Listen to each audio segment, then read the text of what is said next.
성경 일독을 위해서 오늘 우리 함께 읽어나갈 하나님 말씀 마태복음 19장부터 21장의 말씀입니다. 예수님께서 하나님 나라에 대해서 설명하십니다. 우리 19장의 30절을 보시면 그러나 첫째가 된 사람들이 꼴찌가 되고 꼴찌가 된 사람들이 첫째가 되는 경우가 많을 것이다 라고 말씀하십니다. 먼저 된 자가 나중되고 나중된 자가 먼저 된다라는 것이 하나님 나라를 설명하는 귀중한 말씀인데 그 잘 보여주는 비유가 바로 20장에 이어나오는 포도원 주인의 비유입니다. 20장 1절 보시면 하늘나라는 자기 포도원에서 일할 일꾼을 고용하려고 이른 아침에 집을 나선 어떤 포도원 주인과 같다라고 말씀하십니다. 한 포도원 주인이 일을 시키기 위해 일꾼들을 구하러 나갑니다. 아침 9시에 가서 일꾼을 데려오고 12시에 가서 일꾼을 데려오고 오후 3시에 가서 일꾼을 데려와서 일을 시켰습니다. 그러다가 마지막 오후 5시에 가서 또 일꾼들을 데리러 가는데 오후 5시까지 일자리를 구하지 못한 사람들은 어딘가가 부족한 사람들입니다.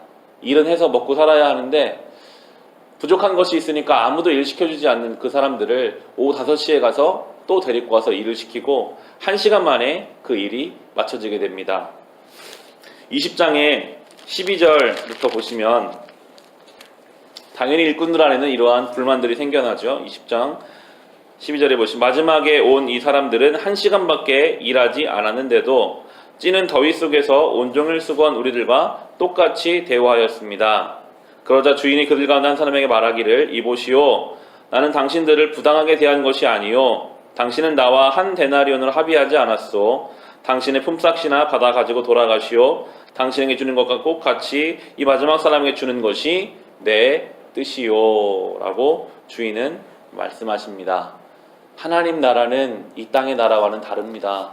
우리 생각에는 1시간밖에 일 안 한 사람과 9시부터 일한 사람은 당연히 다르게 받아야 될 것 같다라고 생각이 드는데 하나님께서는 5시까지 아무도 데려가지 않는 그 부족한 이들까지 데려오셔서 일을 시키시고 똑같이 값을 주시는 이것이 하나님 나라의 방식이다.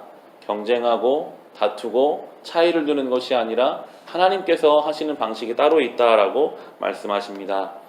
우리도 그 방식에 대해서 잘 이해되지 않는 것이 있고요. 그 말을 옆에 들었던 제자들도요 이해를 못했습니다. 여전히 예수님이 이렇게 말씀하신 제자들은 서로 싸웠습니다. 내가 예수님 오른편에 앉을 거다.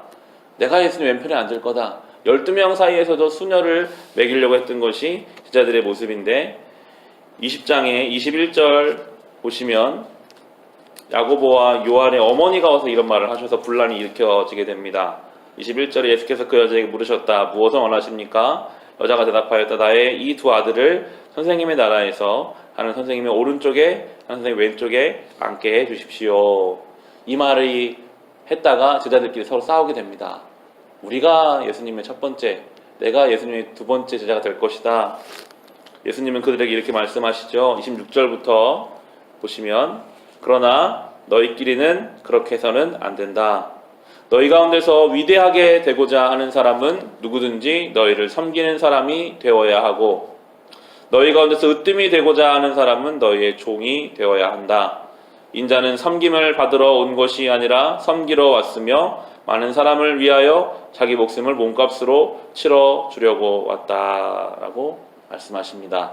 이 모든 말씀들이 다 이어지고 있습니다. 이 땅에서는 당연히 섬김을 받으려고 높이 올라가려고 모든 사람들은 열심히 삽니다. 내가 열심히 수고해서 다른 사람들 섬기는 자리에 올라가야지. 주님께서는요 위대한 사람이 되려면 섬기는 자가 되라. 예수님이 이 땅에 오신 것은 섬김 받으러 온 것이 아니라 섬기러 왔다. 이것이 하나님 나라의 방식이다.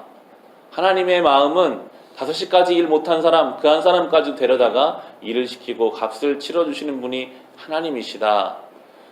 그렇게 말씀하시면서 이 이어지는 21장의 예루살렘 입성의 장면에서도 말을 타고 당당히 예루살렘에 입성하시는 것이 아니라 나귀를 타고 초라하게 입성하시는 예수님의 모습을 볼 수 있습니다. 21장의 5절 말씀 보시면 시온의 딸에게 말하여라. 보아라 내 임금이 내게로 오신다. 그는 온유하시어 나귀를 타셨으니 어린 낙이 곧 멍에 매는 짐승의 새끼다라고 나옵니다. 예수님은 온유하신 분이셨습니다.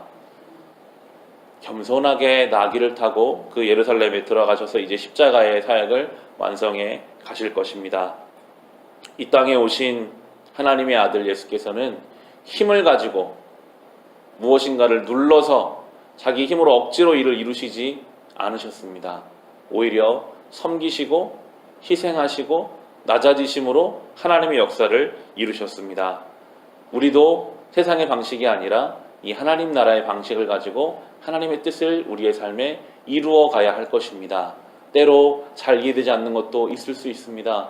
그러나 늘 우리가 붙잡아야 할 것은 주님이 섬기라고 하셨는데, 겸손하라고 하셨는데, 내가 5시에 주님 부름받은 종과 같은 사람인데 나도 그런 마음을 가지고 섬기고, 나도 그런 마음을 가지고 배려하고 베풀며 때로는 기다리며 참으며 우리가 주님의 뒤를 따라갈 때 세상의 방식으로 우리의 가정이 세워져 가는 것이 아니라 하나님의 방식으로 우리의 가정이, 우리의 인생이 세워져 가는 것을 경험하게 될 것입니다. 오늘도 이 섬기러 오신 주님을 묵상하시며 내가 할 수 있는 만큼 섬기며 참으며 주님의 뒤를 따라가는 귀한 성도의 삶을 사시기를 주님의 이름으로 축원합니다.